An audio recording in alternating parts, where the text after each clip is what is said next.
সবাইকে নমস্কার। তো আমি আর আমার ভাতিজা একটু আগে একটা ভিডিও করছি, ছোট্ট একটা ভিডিও। এইটা সমাজে বার্তা দেওয়ার লাগিয়া যে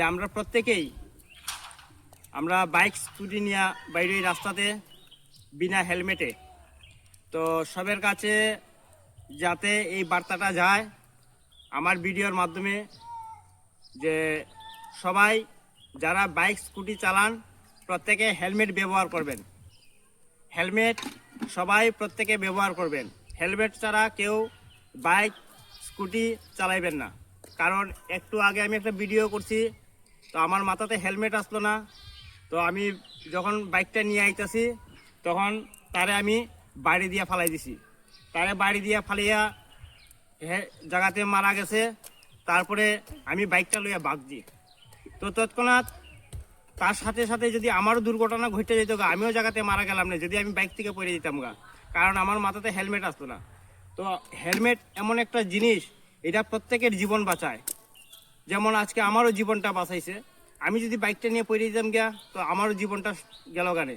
তো প্রত্যেকের কাছে অনুরোধ থাকবো, আপনারা প্রত্যেকে হেলমেট পরবেন।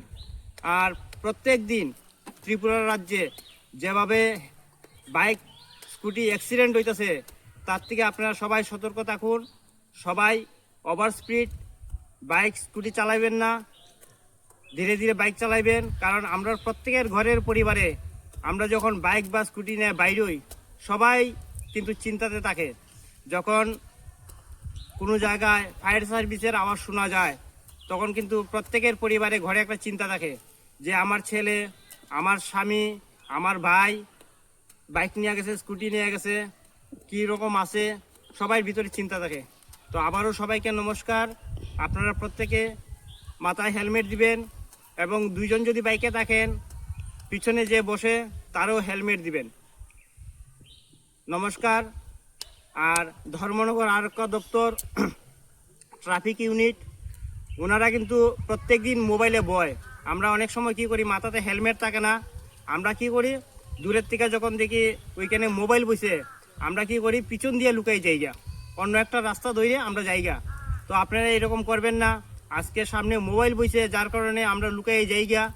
এমনও হইতে পারে এই মোবাইলের কাছ থেকে সইরা যাওয়ার পরে আমার অন্য জায়গায় গিয়ে আমার দুর্ঘটনা ঘটতে পারে। তো আপনারা কেউই হেলমেট ছাড়া চলবেন না, হেলমেট ব্যবহার করবেন। সবাইকে আবারও নমস্কার।